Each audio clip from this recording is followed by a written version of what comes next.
خب لازم به ذکر میدونم که من یه نکته رو خدمتون قبل از اینکه بخوام حالا ارائه اصلی رو شروع کنم تحت عنوان پیشگفتار یک مسئله مهمی رو مطرح کنم، به خاطر اینکه مسئله دغدغه‌ای که من خودم خیلی باش دست و پنجه نرم میکنم از این لحاظ که اکثرا ما متوجه این داستان میشیم که یه جای کار داخل گفتمان معماری همیشه میلنگه،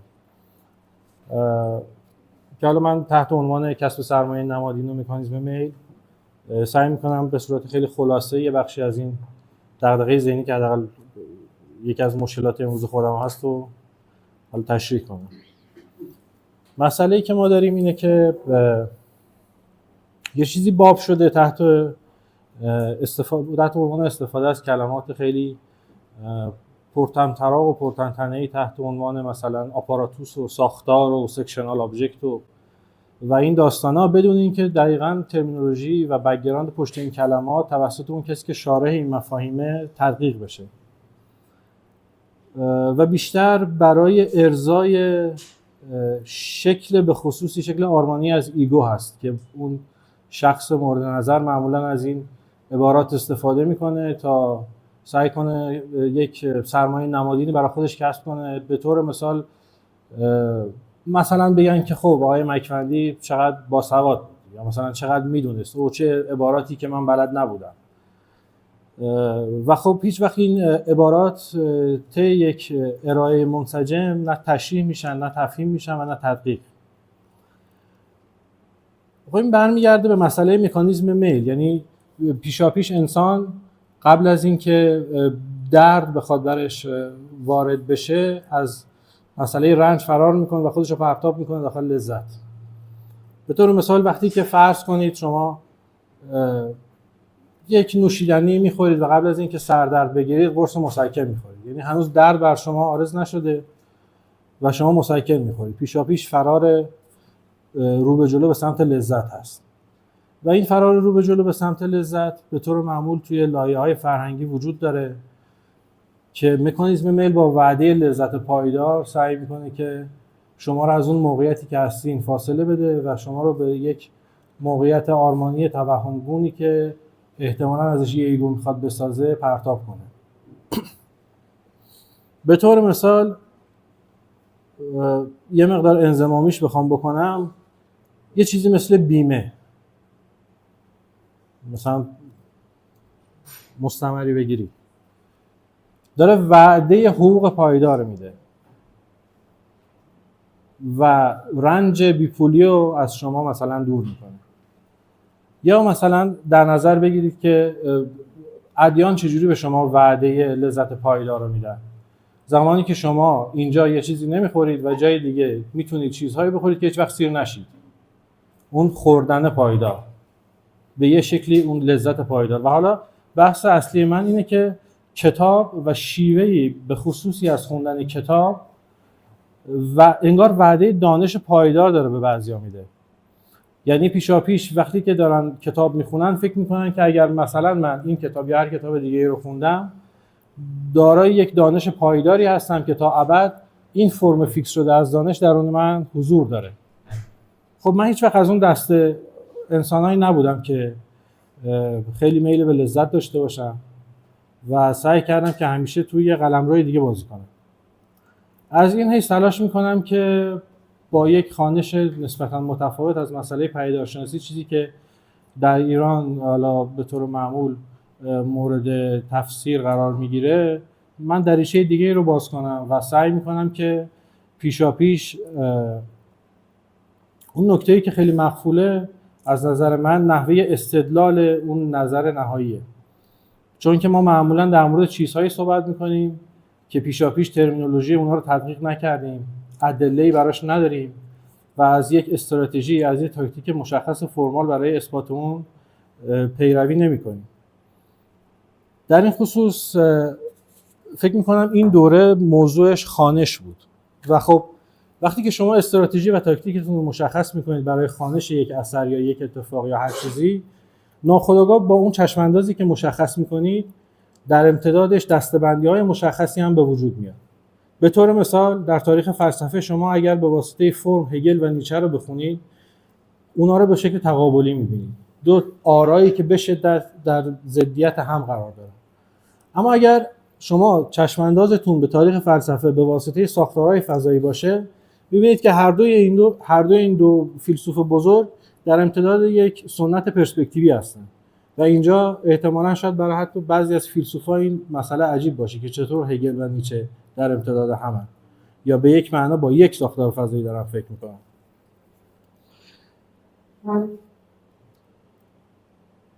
خب ببخشید، موضوع خوانش امروز ما بحث پدیدارشناسی و فرمالیسم بود که من میخوام از دریچه فرمالیسم توضیح بدم چجوری پدیدارشناسا سرآمد فرمالیستا بودن، چیزی که به طور معمول در ایران خلاف این ثابت میشه. انگار یه دوگانه‌ای وجود داره که پدیدارشناسا یه طرفن، فرمالیستا یک طرف دیگه.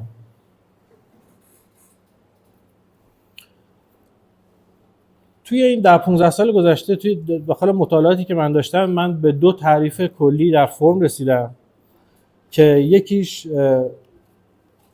راه خاصیه که یک شی یا پدیده توی این بحث مشخص خود را ظاهر می‌کند یا برای اگزیدن خود برمی‌گزیند. اگزیدن معادل اگزیستانسه که ترجمه عادل مشایخیه، من فکر می‌کنم تو برگردان فارسیش بد نباشه. و تعریف دوم اینه که شکل و پیکره یک چیز و روابط اجزای اون چیز، اجزا با کل و کل با خودش، که این دو تعریف در تاریخ فلسفه به یک شکل دیفرانسیلی به هم مرتبطن.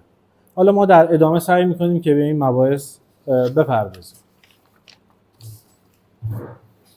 مسئله‌ای که وجود داره اینه که وقتی یه متفکری در خصوص فرم چیزی صحبت میکنه، هدفش اینه که از قلمروی صحبت کنه که شی روی اون احاطه داره یا اون آبجکت روش احاطه داره.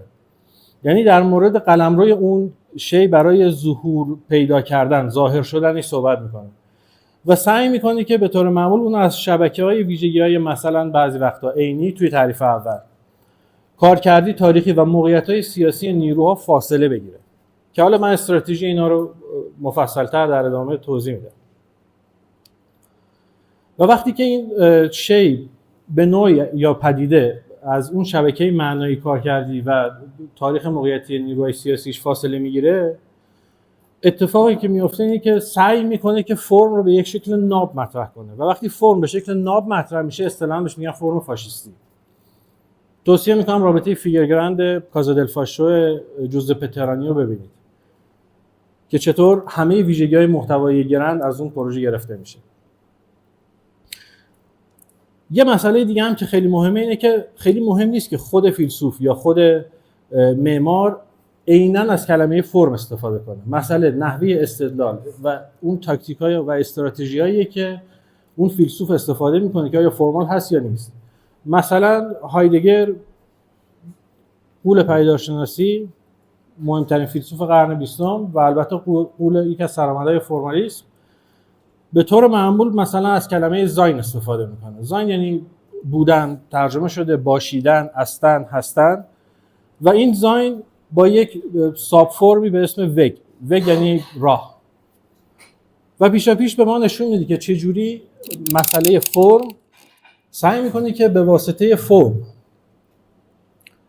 فرم رو در ساحت اونتولوژی مطرح کنه. یا مثلا اونجایی که از کلمه اسانس داخل گیومه و بیرون گیومه استفاده میکنه، درسته دقیقاً از کلمه فرم استفاده نمیکنه، ولی منظورش فرم به معنای اخص و فرم به معنای عامه، فرم در کل و فرم در جزء، جایی که اسانس رو با شکل گیومه صورت بندی میکنه. خب حالا از این حیثی که ما صحبت کردیم میشه ترجمه کرد که چگونه یک پدیده پدیدار میشود یا یک شی بودن میکند. حالا این طرح پرسش یک پرسش فرمالیست شده است برای تحلیل کردن مسئله پدیدارشناسی.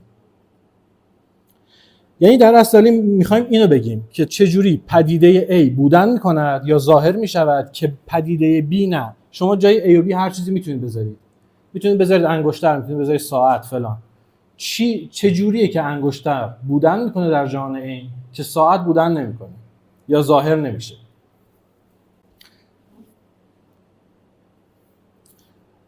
با توجه به وقتی که در اختیار ما گذاشتن، من بیشتر از 2 استراتژی و تاکتیک‌های فرم رو نمیتونم توضیح بدم. دیالکتیک آنتاگونیستی یا فرم آنتاگونیستی یا دوگانه فرم محتوا یه استراتژی برای فهمیدن این که ما بخوایم یک فرم رو متوجه بشیم به نسبت یک شیء. مثلا بعضی وقتا من میبینم داخل پروژه معماری اینجوری گفته میشه که مثلا فرم این، من یه فرمی طراحی کردم اینه، یا مثلا اون فرمش اینه، یعنی آبجکت رو به جای شی میگیرن،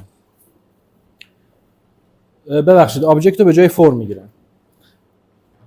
وقتی ما در مورد فرم صحبت میکنیم یک استراتژی داریم به عنوان استراتژی آنتاگونیستی یا دوگانه فرم محتوا. ما میایم ویژگی های مشترک بین چیزهایی که از اون شی درون هستی وجود داره رو تبدیل به امور محتوایی میکنیم تا اون اصلیت شی بمونه. به طور مثال وقتی که ما داریم در مورد صندلی حرف میزنیم میگیم که تعداد پایه میتونه 2 تا باشه، 3 تا باشه، 4 تا باشه، جنسش میتونه پلاستیکی باشه، فلزی باشه و همه اینا تبدیل به امور محتوایی میشن. چون ساعت هم میتونه پلاستیکی باشه. پس پلاستیکی بودن و جنسیت اون شی ارتباطی به فرمش نداره. و این مسئله تا جایی پیش میره که ما به اصطلاح به اون فرم نابی که ژیژک میگه مثلا شکر بدون گلوکوز، یعنی ما حتی گلوکوز شکر رو هم به امر محتوایی تبدیل کنیم. کافئین قهوه، زمانی که ما کافئین داخل قهوه هم تبدیل به امور محتوایی کنیم تا به ناب قهوه برسیم، اون موقع اصطلاحاً میگن ما به فرم فاشیستی رسیدیم. که خب معماری‌های مفصلی هم داره، کارهای همون جوزپه ترانی رو اگه ببینید در نهایت متوجه میشید که همه امور محتوایی در رابطه فیگرگرند تو کاسا دل فاشو حذف میشه، تبدیل به امور محتوایی میشه تا در نهایت رابطه فیگرگرند فقط با یه سکوی خیلی کوتاه مشخص بشه. یعنی ما در اصل به فرم فاشیستی گرند برسیم. استراتژی بعدی استراتژی بسیار پیچیده‌ایه، یه عقبه‌ای داره که من خیلی نمیتونم وابسته به شرایطی که الان اینجا صحبت می‌کنیم واردش بشم، ولی اصطلاحاً از 968 به این طرف میلادی یه اتفاقی داخل اروپا میفته که یه عده متوجه میشن توی استراتژی‌های آنتاگونیستی وقتی ما دو چیز رو در مقابل هم قرار میدیم، اصطلاحاً فرم محتوا، مثلا وقتی میگیم کاپیتالیسم کمونیسم، نقصان‌ها و مشکلات دو طرف داره میاد بالا و این برای کسی که یه تفکر چپ داره خیلی مطلوب نیست، چون اون در اصل میخواد راست رو بزنه. ولی وقتی که این به شکل تقابلی مطرح میشه، اتفاقی که میفته اینه که مشکل دو طرف میاد بالا. خب اینجا یه استراتژی متفاوتی باید مطرح بشه که اصطلاحاً دیگه فرم محتوا نیست، فرمه که بهش میگن دیالکتیک آگونیستی یا فرم آگونیستی. زمانی که طرف اول تقابل ما در این فرم میشه فرم ارتدوکس، یعنی فرم اصولگرایانه، یعنی اولین تعریف و مهمترین و بیسیک ترین تعریف از فرم، و بعد در طرف دوممون ما میایم چی رو قرار میدیم؟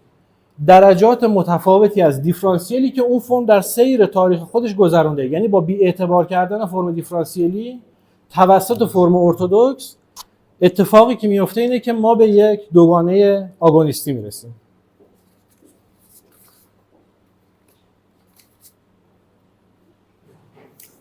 حالا فرم ها مثلا فرم های تفکر شکل‌های متفاوتی دارن، مثل فرم دیفرانسیلی. فرم دیفرانسیلی از نظر بعضی از متفکرین ساختار فضای مثلا توپولوژیه، ولی وقتی که توی فرم تحلیل میشه اصطلاحاً به فرم دیفرانسیلی میشناسنش.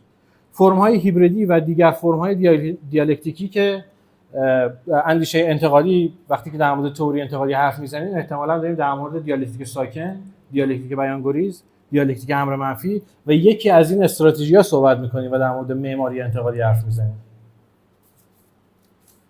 به طور مثال در مورد فرم آگونیستی اگه بخوام مثال بزنم، دولوز میاد مسئله به جای کاپیتالیسم، مثلا حالا کمونیسم، میاد میگه که کاپیتالیسم میاد میگه اگه اساس تفکر کاپیتالیستی اینه که منفعت وجود داشته باشه، سود سرمایه وجود داشته باشه، وجود جنگ ویتنام برخلاف اصول ارتدوکس خود کاپیتالیسمه. چرا؟ چون 10 سالی که داره ضرر میزنه، 10 سالی که داره ضرر مادی میزنه و اینجوری ما از فرم ارتدوکس خود اون نگاه فاصله میگیریم. حالا این کار، این یه استراتژیه، یه تاکتیکه. برای اینکه خود کاپیتالیسم رو بی‌اعتبار کنن، برمیگردن به اصول خود کاپیتالیسم. زمانی که خود قانون رو بخوان بی‌اعتبار کنن، مثل کاری که آگامبن میکنه توی دوگانه قانون برمیگرده به اصول خود قانون. چطوری؟ مثلا میگه که حریم شخصی مهمه. خب حالا وقتی که حریم شخصی مهمه و گوشی کسی نباید شنود بشه، پس تو شرایط جنگی هم نباید شنود بشه. و با ارتدوکس کردن مفهوم اخلاق در قانون سعی میکنن که خود قانون رو بزنن. حالا اینکه چرا این کارا رو میکنن، اون یه بحث مفصل دیگه است که امروز جاش نیست.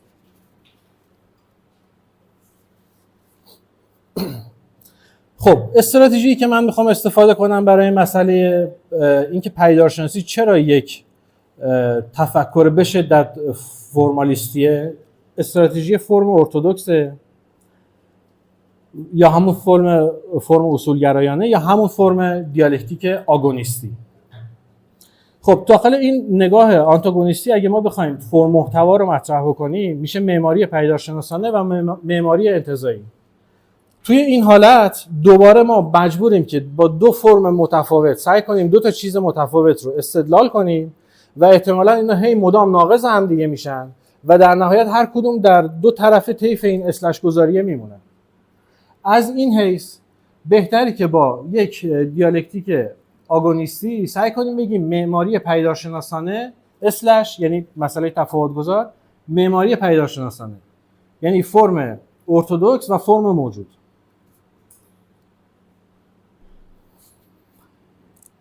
خب وقتی که ما فرم اصیل یا فرم اصولگرایانه پدیدارشناسی رو مطرح می‌کنیم با این تعریف که یک پدیدار یک پدیده چطور پدیدار می‌شود، اینجا ما در اصل داریم میگیم که یک شی چجور اگزیدن می‌کنه.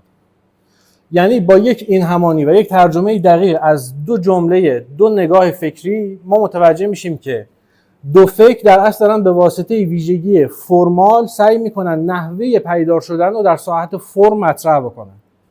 و وقتی که این مسئله اتفاق میفته، بسنده کردن رویکرد فرم در مثلا شیپ یا شکل یا کانفیگوریشن یک شی نباید توی همون سطح بسته بشه. وقتی که ما از حس حرف میزنیم باید دوباره کلمه رو دقیق بکنیم، جمله رو دقیق بکنیم. جایی که ما چی میگیم؟ میگیم که مثلا یک فرم چگونه به واسطه حس اگزیدن میکنه. باز سطح از پدیدارشناسی مرسومی که در ایران به شکل دیفرانسیلی مطرح میشه برمیگرده به ساحت ارتدوکس فرم و مسئله پدیدارشناسی. و این سوال تو جاهای مختلف و تو نقاشای پدیدارشناس و تو سینماگرای پدیدارشناس و غیره هم شما میبینید. مثالایی که هایدگر میزنه، کفش کارگر چگونه اگزیدن میکنه، این دقیقاً مسئله فرمه. دست یک معمار، پای یک دونده، مغز یک ریاضیدان، همه اینها چگونه اگزیدن میکنن، وجه ظهور هر کدوم از اینا چیه. و در نهایت من فکر میکنم که پدیدارشناسی قلمروی قدرتمند فرمه، برخلاف چیزی که به صورت معمول ما داخل ایران و البته خیلی جای دیگه هم میبینیم. خب شکل نوشتار برای توضیح فرم به این شکلی که وقتی ما اسلش میذاریم بحث تفاوت گذاری و تقابل رو میگیم. مثلا میگیم که مرد اسلش زن، نمیدونم کاپیتالیسم اسلش کمونیسم. وقتی که خط فاصله میذاریم مسئله درون ماندگاری و پیوسته. پس یعنی نحوه نوشتار ما وقتی که داریم یه متن می‌نویسیم، یه مقاله می‌نویسیم و می‌خوایم در مورد این مفاهیم صحبت بکنیم، حتی خود نوشتار ما نشون میده که پیشاپیش ما در چه ساعتی از فرم داریم صحبت می‌کنیم. البته این مباحث رو تا حد نسبتاً معقولی من داخل این مقاله شماره 7 نشریه معماری هنر طراحی تحت عنوانی که محتوا چه میگوید فرم چه میکند به همراه برادرم و شریکم مرشد مکفندی نوشتم و سعی کردم که نشون بدم اکثر نقدهایی که داخل ایران میشه تو ساعت محتوا میمونن و هیچ وقت به ساعت فرمال نمیرسن، چه برسه به ساعت ساختاری. اون مسئله ساختار فضا که امروز بحثش نیست.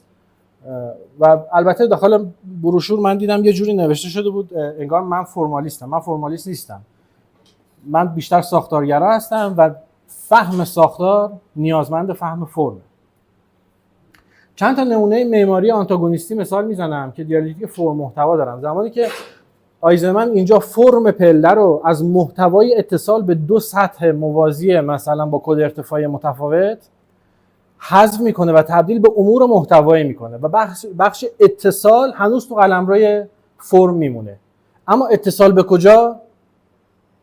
اون میشه مسئله محتوایی. و اینجا میبینیم اون پله قرمز هنوز تو ساعت فرم مونده و یک درجه و یک شدت متفاوتی از مفهوم پله رو داره به ما نشون میده. و همین شکل فرم محتوا داخل آثار یک نقاش و یک مجسمه سازی که من شدیداً تحسینشون میکنم، مارتین پیوریر، هر دو تا هم به اسم نردبان مطرح میشن، و جورج اوکیف، با همین فرم نردبان وقتی مسئله اتصال از کجا به کجا تبدیل به امر محتوایی میشه و فقط خود فرم نردبان و مسئله اتصال صرفاً، نه از کجا به کجا، تبدیل میشه به مسئله فرمال، یه همچین آثاری تولید میشه. یعنی قلمرویی که پیشاپیش ما داریم بهش فکر میکنیم، فرم یه سیطره‌ای روش داره. وقتی که شما پایه‌های اون قلمرو رو متزلزل میکنید، اتفاقی که میفته اینه که شما ناخودآگاه فرم رو در ساحت دیگری دارید تعریف میکنید. و کاری که آیزنمن به مدت 50 ساله داره انجام میده و آیزنمن رو سرآمد فرمالیستا میکنه و آیزنمن رو معمار مهمی میکنه، شناخت دقیق فرم عناصر معماری یا به اصطلاح خودش پیس‌های معماری، چون از مفهوم عناصر استفاده خیلی نمی‌کنه، و خالی کردن زیر پای مفهوم قلمروشونه. فرم‌های آگونیستی یا اون نگاه ارتدوکس، زمانی که اریک اون ماس این پروژه رپر رو به مدت 30 سال می‌خواست بکشه، فکر می‌کنم 20 خورده سال طول کشید. این پروژه مسئله‌ای که مطرح میکنه سازه در جایگاه اصولگرایانه نشه، نه نمودهای سازه به عنوان تیر، ستون و فلان. داره به این فکر میکنه که اگه سازه در فرم اصیل خودش وظیفش نگه داشتن یه ساختمونه، پس چرا باید معطوف بشه به این فرم‌های دیفرانسیلی که در مثلا شرایط کنونی و همین ساختمونی که ما هستیم حضور داره، و میاد مفهوم اصولگرایانه سازه رو میگیره و تبدیلش میکنه به سازه این پروژه. و توصیه میکنم حتما مدارکش رو ببینید. مسئله بعدی که حالا شاید بیشتر کار مثلا دفتر ما اینجا معنا پیدا بکنه، گذر از فرم‌های دوگان است. چون پیشاپیش وقتی که شما داخل دیالکتیک فکر میکنید، تو ساعت فرم فکر میکنید و من مسئله جدی خودم فضاست. خب پروژه اینتریر نارا طراحی بهرام شیردل هست که نشون میده که معماری یک امکانی داره به نظر من که میتونه از ساعت فرم، چه فرم نوشتاری و مفهوم فرم، بیرون بزنه و جایی رو مورد بررسی خودش قرار بده که نوشتار فرم دست کم نمیتونه اونجا رو تئورایز کنه. اون جایی که ما در مورد دوگانه فرم محتوا صحبت میکنیم و مسئله شکاف وارد میشه. شکاف نه به معنای اسلش وسط فرم محتوا، بلکه به معنای یک زونی که خودش میاد یک فضا رو تعریف میکنه. و داخل این پروژه مثلا ما درون، بینابین و بیرون داریم و اینجا نظام دومینویی فضا و نظام فرمال فضا از حالت فرمال خودش خارج میشه و وارد ساختار فضایی میشه.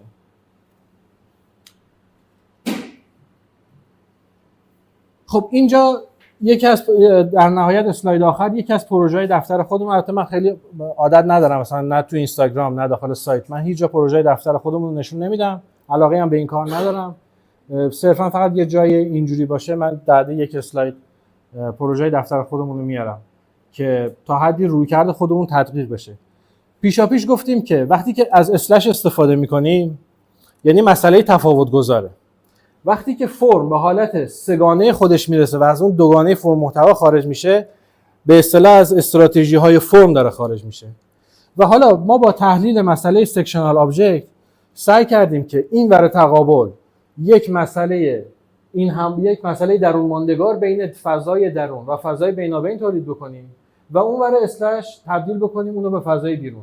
جوری که شیردل کار میکرد، میگفت که درون اسلش بینابین اسلش بیرون، ما سعی کردیم توی یه درجه دیفرانسیل دیگه اینو مطرح بکنیم و گفتیم درون بینابین درون ماندگار هم اسلش فضای بیرون. خسته نباشید.